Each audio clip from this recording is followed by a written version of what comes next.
Jesus had this type of relationship with his disciples, that he took them with him. They lived life together. He took the times to say the things that he wanted to say, but then he also took a lot of times just to really walk with the disciples together. Of course, it's scriptural. Before the end of his life, the first important thing he actually told Timothy is you have to pass the faith to others.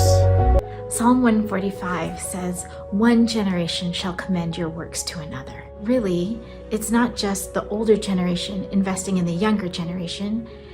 It's all of us from one generation to another declaring together the works and the goodness of God. Mentorship also helped me to see into my ministry future.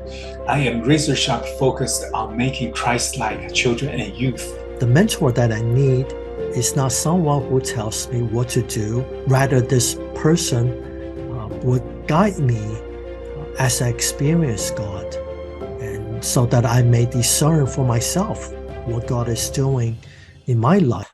As I grew up as a Christian, there have been some key mentors in my life that have helped me to grow and to learn how to be a servant leader. Even though the title of our symposium is Raising Up Young Leaders, but I think you, from the video and from what Dr. Bohr mentioned about the historical origin of the word mentor, you probably already get that one of our main thesis, or one of our main point we're trying to get across, is that in order to raise up young leaders effectively, healthy young leaders, mentoring relationship is really crucial. It's not just pile them all in the class and go to a training class, but it's really spending time with them and knowing them and helping them to develop and grow in Christ and grow as leaders. And for the panelists, you guys have sort of two questions you can pick from.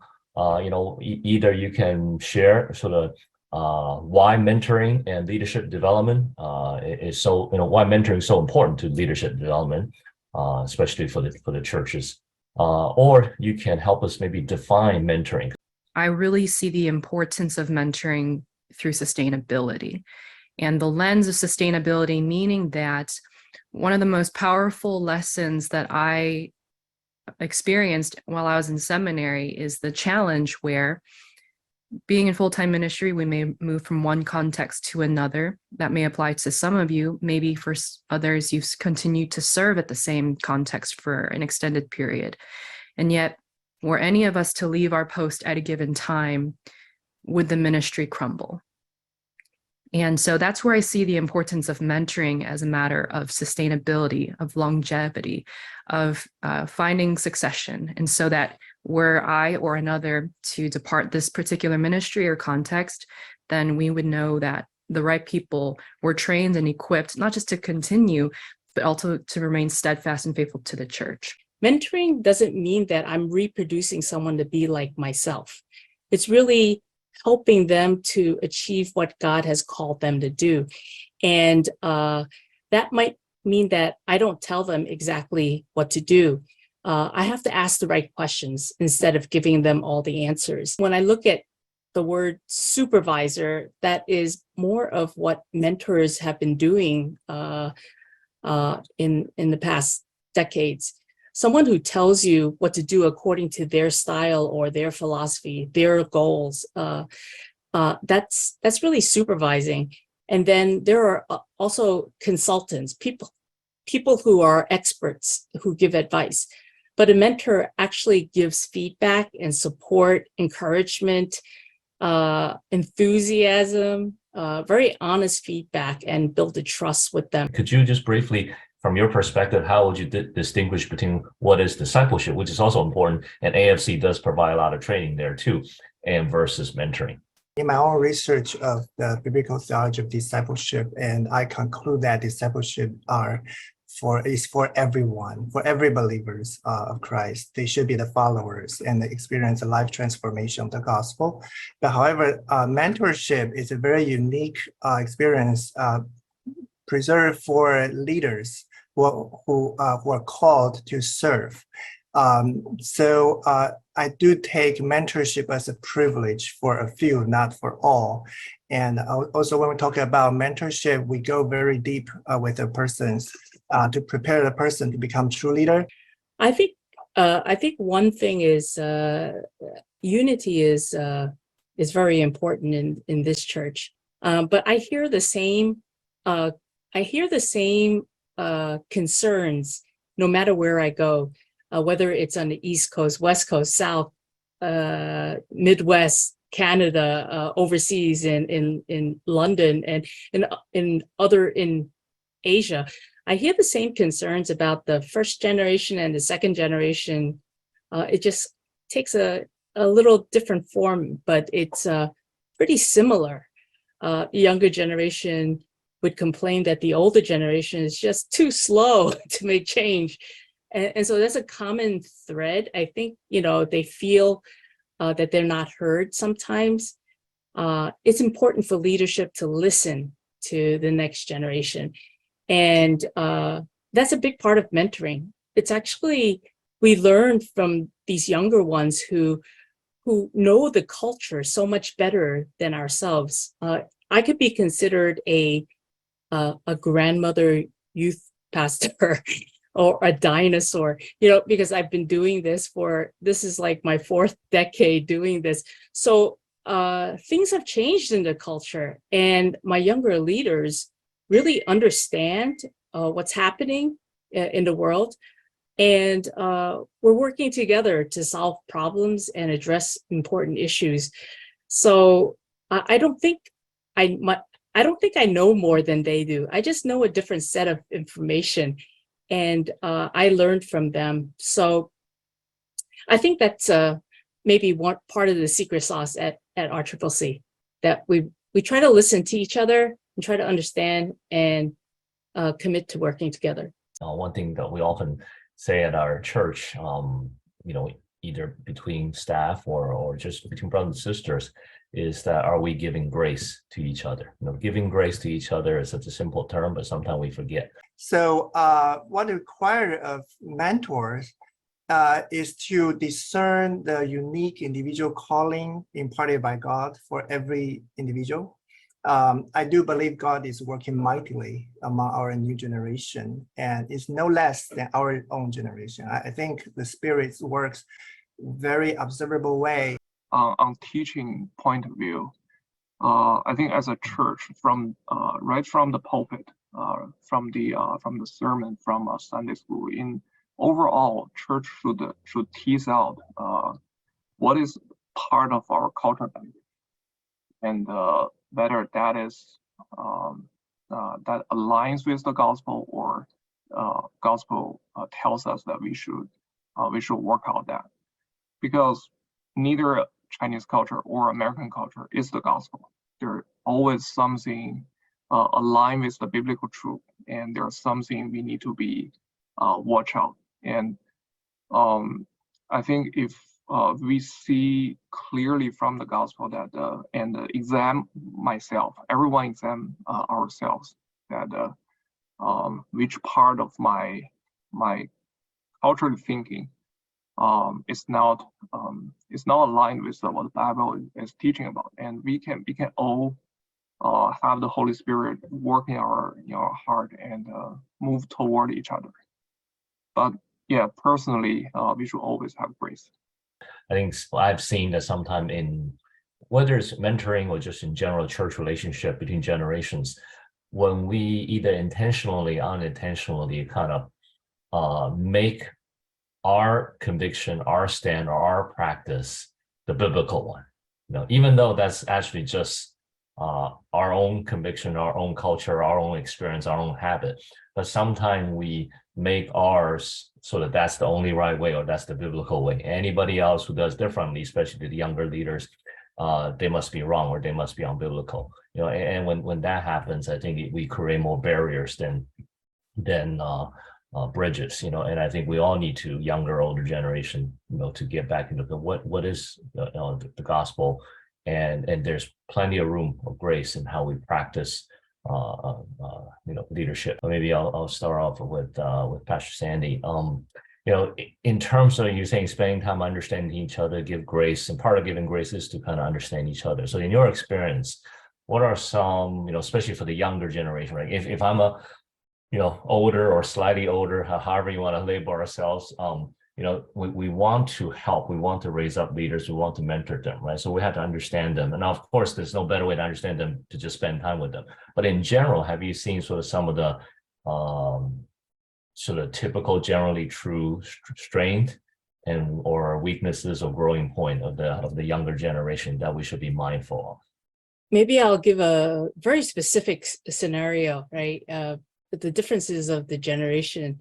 Sometimes the older generation, the boomers, we have like a pretty set office hours, but the younger generation, their office is wherever their smartphones are, and building relationships is such a big, important part of ministry, and they get it. The younger generation gets it, so they're out meeting with people outside of the office. But it's reasonable as older leaders to expect to have some time together to collaborate in an office, which our senior pastor oftentimes asks us to have lunch together, at least on certain days, and just to be together so that more dialogue happens. So there's a difference of the styles, and it can lead to an easy judgment, like, oh, that guy's so lazy. He's not doing office hours. Well, what's his problem? He's not committed to the church. Actually, the next generation, the younger generation, I should say, Gen Zs and millennials, they're actually very committed to the mission of Jesus Christ. They really want to bring the Lord's will to fruition, but they're not so committed to the established church. They're not as trusting of the structure, So I think before we judge one another and just condemn each other for being poor servants of God, that's where we have to extend a lot more grace and try to understand that we do things differently. I believe that we have the same heart to serve the Lord, but we exercise that a little differently. And maybe some younger person is actually more effective in reaching the people that are out there. On the one hand, we don't want to force them to fit kind of our shoes. But on the other hand, I think biblically speaking, the local church, is crucial, and the local church, it is a I guess, for lack of a better word, primary unit that God has set there, as opposed to parachurch or their own kind of ministry. So how have you kind of help the younger leaders that may have a lesser or weaker view of what the local church is, help them to grow in having that a stronger commitment or view of the local church? I think they value being seeing leaders who are transparent and honest, sincere, vulnerable. Because I think when we portray that ministry is easy and you should do a better job, I mean, I see myself failing a lot, and I easily admit to them, I was like, how would you do this? I don't think I got this right. And let them help me solve my problem. And then they realize that we are kind of in the same boat, so that we learn to humble ourselves and don't take ourselves so seriously, put in a lot of humor. I think a lot of young leaders get easily discouraged. They're looking for role models. They see a lot of failure. When they're honest, they can see a lot of failure. And I think it's good to admit that in some ways that when we fail, and ask for forgiveness when we do. We might think that they don't have the perseverance or the resilience, but we really need each other to humbly follow the Lord. And because they could come to a point of confession and repentance, I can really trust them, to work with younger students, because they have reached that point of being transformed. I find that they are more honest about that than older leaders. And so, yeah, I think I'm just learning a lot from the younger culture, how honest they are.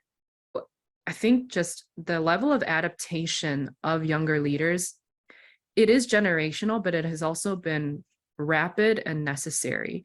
And so that's probably another strength that I would say characterizes the younger generations now, young leaders. But because they know that they're competent, because they know they're resourceful, because they're aware of those strengths, it can lend itself easily to pride and arrogance, or thinking, I've seen things, I know things, just trust me, but I'm half of your age, but still trust me. And I'll admit that I have been in that position of haughtiness. I've been in that position where I thought I knew better, or I assumed that because I took a college class on this, trust me, I know, but that was out of great arrogance and ignorance. So I'd say, even though there is competence as a strength, one of those growth areas is that fact of learning to listen, learning how to be gracious, learning how to understand the backgrounds and the narratives of these older leaders. Because something I've been emphasizing to my students as we've had discussions about mental health, emotional health, and generational gaps, and how to have cohesive intergenerational ministry in our church, is that the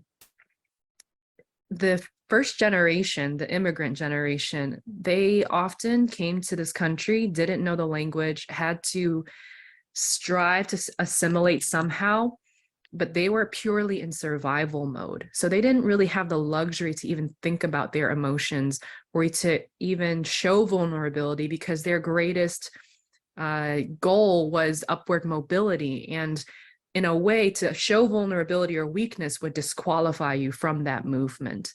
Whereas on the other hand, the second gen, or the children of immigrants, they are the ones who had their basic needs cared for. So they didn't have to just be in survival mode.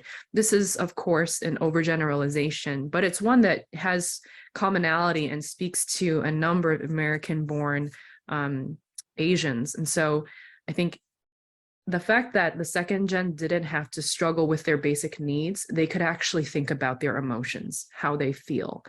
And so if they feel neglected because their voice isn't being heard, or they're not being asked to express their concerns in ministry, then again, that could be a form of pride, is I have something important to say, so you need to ask me to share it. So I think on those both sides, there's competence, but there's also a need to know how to communicate effectively with gentleness and with grace. I think the intentionality is important.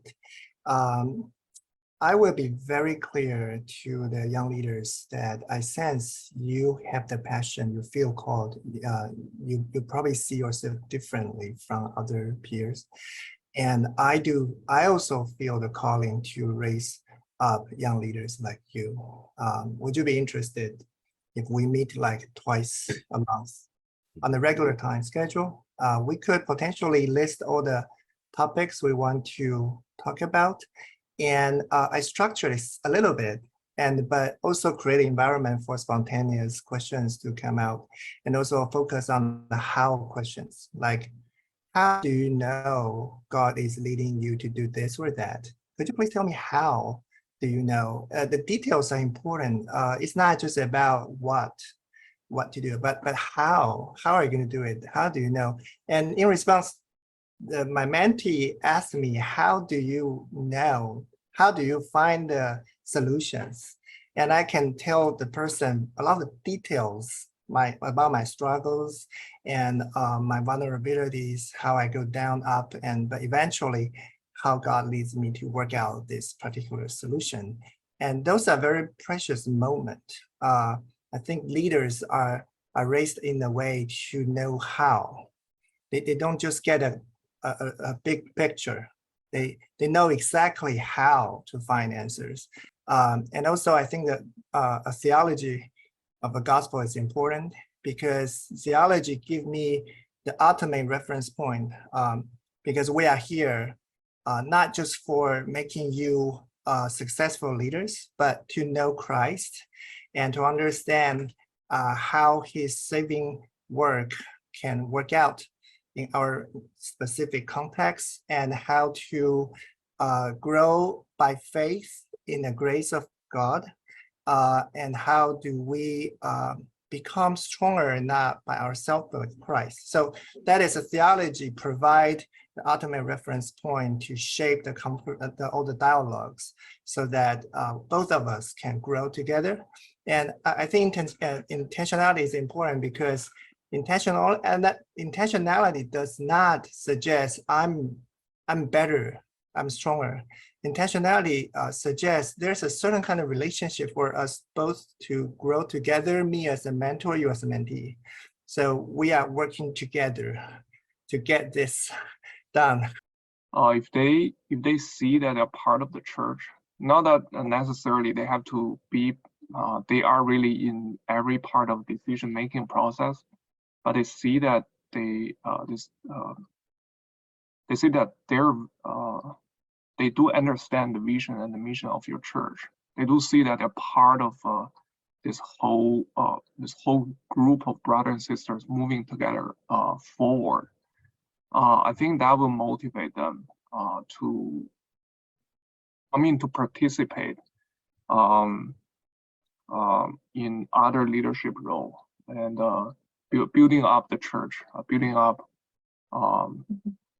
saying like they can be deacons, they can be elders later on, and they can serve in that kind of role. I think somehow for the younger generation, maybe in some of them they have that that gap, saying that, hey, I'm a Christian, I worship in this church. The rest of the thing doesn't necessarily relevant to me, whatever the reason that is. But if I want them to be part of this church, want them to be the leader of this church, I think those visions need to be implanted and translated to them. Most students are very unsure of themselves, and I wouldn't be surprised if even many young leaders feel unsure of themselves. I may ask some peers who are in full-time ministry, it's like, so can you describe your work, what you do in ministry? And jokingly, they may say, I have no idea what I'm doing. It's like, oh, good. So you know you're in full-time ministry. Because that's how much we lean on the Lord and his invitation that was first extended to us to step into obedience.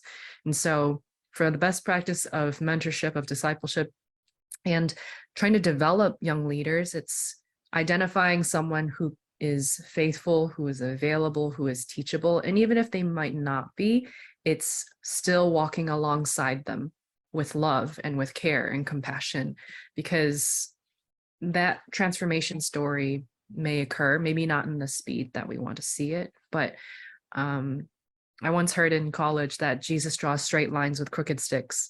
And it's really just a testament and power of redemption that comes first from Christ's invitation. And we can extend that to others around us too.